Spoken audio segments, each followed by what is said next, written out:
Significance of non metals के बारे में। ठीक है, नॉन मेटल्स की सिग्निफिकेंस, इसकी अहमियत क्या है।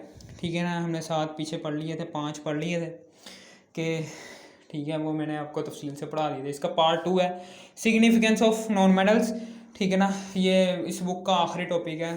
ठीक है, इसमें हम पढ़ेंगे नॉन मेटल्स है। नॉन मेटल नाइट्रोजन जो सी है वो 78% तक पूरी दुनिया में मौजूद है, यानी कि एटमॉस्फेयर में 78% तक मौजूद है। और एटमॉस्फेयर में ये necessary for the safety of life. ये सेफ्टी ऑफ लाइफ के लिए क्यों ज़रूरी है? क्योंकि जब नाइट्रोजन प्रेजेंट नहीं ना होगी तो ये ऑक्सीजन ही ऑक्सीजन होगी हर जगह। ऑक्सीजन की मिकदार बड़ी होगी, मिसाल के तौर पर ऑक्सीजन की मिकदार 78% हो जाए ओ, ठीक है। और पीछे जो सा है मैंने एक गलती की थी। ठीक है, पीछे मैंने एक गलती की थी कि दूसरे में कि वहाँ पर मैंने लिखा था नाइट्रोजन एटमॉस्फेयर में 21% है, लेकिन ऐसा नहीं है। नाइट्रोजन एटमॉस्फेयर में 21% नहीं है। नाइट्रोजन 21% नहीं, नाइट्रोजन है 78%। ठीक है ना, ऑक्सीजन जो सी है वो 21% है। ये गलती हो गई थी मुझसे। ठीक है, अब उसके बाद है जी, जैसे ही अगर नाइट्रोजन जैसे ही अगर ये देखें ना, अब अगर ऑक्सीजन यहाँ पर लिख दें, ऑक्सीजन है 78% और नाइट्रोजन है जी 21%। हम ये बात कितने कर लेते हैं जी कि नाइट्रोजन है जी 78% है और ऑक्सीजन जो सी है वो क्या है? ऑक्सीजन है जी 78% और 21% है नाइट्रोजन। अब क्या होगा कि हमें जब आग जलाते हैं ना, जब हम फायर करते हैं तो फायर जो सी आग जो सी है वो ऑक्सीजन की मौजूदगी में ज़्यादा जलती है। आप देखेंगे जब आप वाशरूम में आएंगे, वाशरूम में आप तीली जलाएंगे चलते हुए नलकों के आगे, तो आप देखेंगे वो जो सी तीली होगी वो बुझ जाएगी। क्यों बुझ जाएगी? क्योंकि वहाँ पर H2O के मॉलिक्यूल ज़्यादा हैं, वहाँ पर ऑक्सीजन कम है। वाशरूम हो गया, ऑक्सीजन वैक्यूम। खला में, जब आप खला में चले जाएंगे, चांद पे चले जाएंगे, चांद में तो फायर जलेगी नहीं, आग जलेगी नहीं वहाँ पर। ठीक है, ओके, समझ आ गई आपको? ठीक है, ओके। खला में फायर नहीं जाएगी क्योंकि वहाँ पर ऑक्सीजन नहीं है। जब यहाँ पर 78% ही ऑक्सीजन हो जाए पूरी कायनात में, तो जब हम एक ही जब सिर्फ और सिर्फ सिंगल प्रोसेस करेंगे, सिंगल तीली जलाएंगे ना, तो पूरी कायनात जल जाएगी उससे। ठीक है, सिर्फ ऑक्सीजन की वजह से। इसलिए अल्लाह ताला ने क्या किया है, नाइट्रोजन 78% रखी हुई है और ऑक्सीजन जो उनसे वो 21% रखी हुई है, ताकि इन दोनों के दरमियान तवाज़ुन भी रहता है। ठीक है ना, नाइट्रोजन साइकिल और ठीक है ना H2O साइकिल। ठीक है, H2O साइकिल और नाइट्रोजन साइकिल के ज़रिए इन दोनों की परसेंटेज उनसे ऊपर नीचे भी नहीं जाती, इतनी ही रहती है। कांस्टेंट परसेंटेज की वजह से हम हवा को होमोजीनियस मिक्सचर भी कहते हैं, ये भी मैंने पीछे बात की हुई है। ठीक, कंट्रोल, ये फायर को कंट्रोल करती है, कंबशन प्रोसेसेस में मदद देती है। कंबशन प्रोसेसेस यानी कि यानी कि कंबशन प्रोसेसेस, ये इसमें हम फॉसिल फ्यूल्स को जलाते हैं। फॉसिल फ्यूल्स, कोयला, तेल और गैस को जलाकर हम बिजली पैदा करते हैं। उनको जलाकर हम ठीक है ना, उनको जलाकर हम गाड़ियाँ वगैरह, यानी कि उनको जलाने से हम फैक्ट्रियाँ चलाते हैं। ठीक है ना, फैक्ट्रियों में लकड़ी वगैरह जलती है। लकड़ी कैसे जलती है? नाइट्रोजन की वजह से जलती है। नाइट्रोजन की मौजूदगी में लकड़ी जलती है। अगर ऑक्सीजन की मौजूदगी में सिर्फ ऑक्सीजन हो ना, 78%, नाइट्रोजन ना हो, ऑक्सीजन हो 78%, तो हमारी कायनात जो सी वो जल जाएगी पूरी, सिर्फ और सिर्फ सिंगल एक फायर से हमारी कायनात पूरी जल जाएगी। ठीक है, यह समझ आ गई होगी। अब आगे है जी हमारा नॉन मेटल जो सी है वो कम्युनिकेशन इन लाइफ, यानी कि लाइफ में जो सी गुफ्तगू होती है उसमें बहुत गुफ्तगू कौन सी? कोल, पेट्रोलियम और गैस।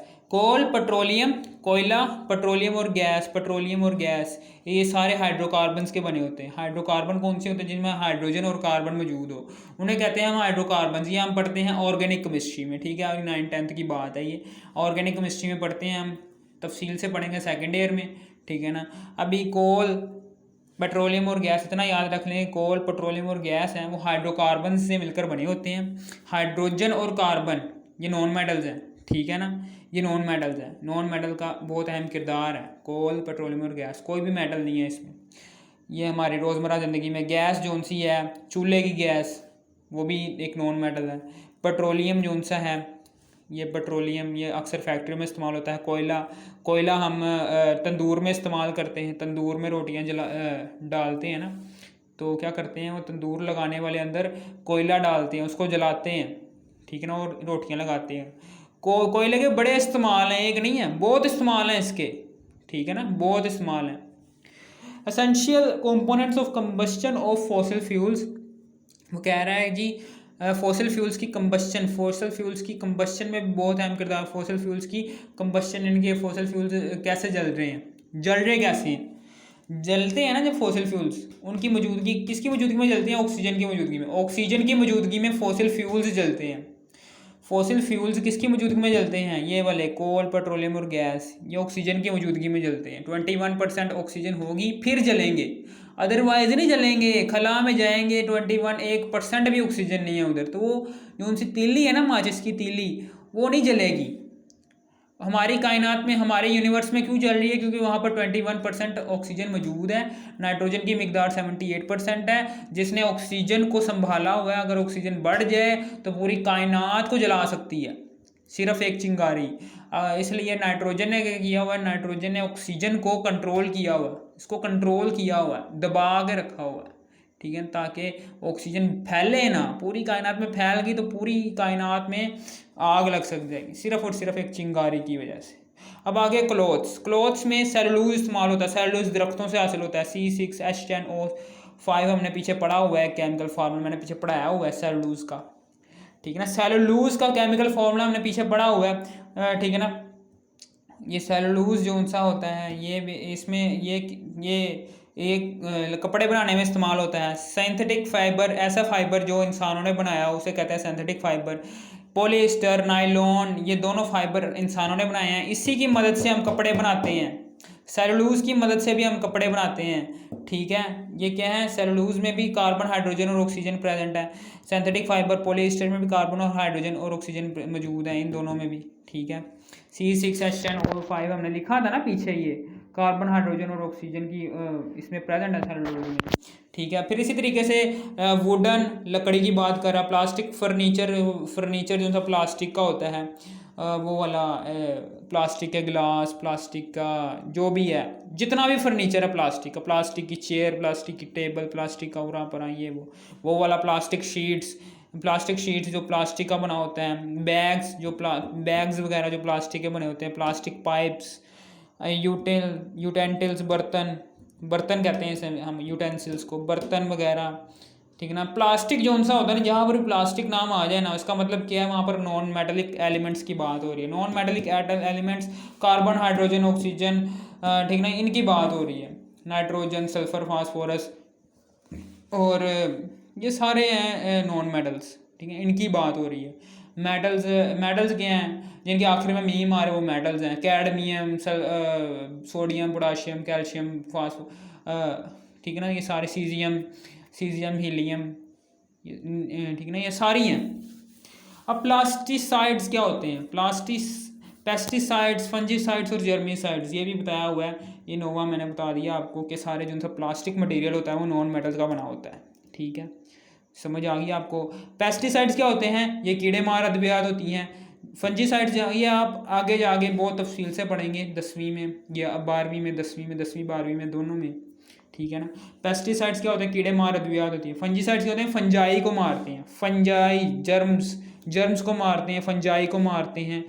फंजाई क्या होते हैं, जो उनसी ग्रीनरी छोटी छोटी सी उग जाती है ना, आपने अक्सर देखा होगा दरख्तों के ऊपर ग्रीनरी उग जाती है छोटी छोटी सी, उसकी खाल के ऊपर ही, ये दरख्त है, दरख्त की छाल के ऊपर एक ग्रीनरी ऐसे ऐसे करके ना उग जाती है, वो क्या होती है, वो फंजाई होती है, उसको मारने के लिए इस्तेमाल होते हैं ये फंजीसाइड्स। और जर्मीसाइड्स, ये जर्म्स को मारने, बैक्टीरिया को जर्म्स जो उनसे जरासीम को मारने के लिए इस्तेमाल होते हैं ये, ठीक है। ये सारे जो उनसे हैं ना, पेस्टिसाइड्स, फंजीसाइड्स, जर्मीसाइड्स, किसके बने होते हैं, नॉन मेटल्स के बने होते हैं, ठीक है, किसके बने होते हैं, नॉन मेटल्स के, ये भी याद रखना है, ठीक है।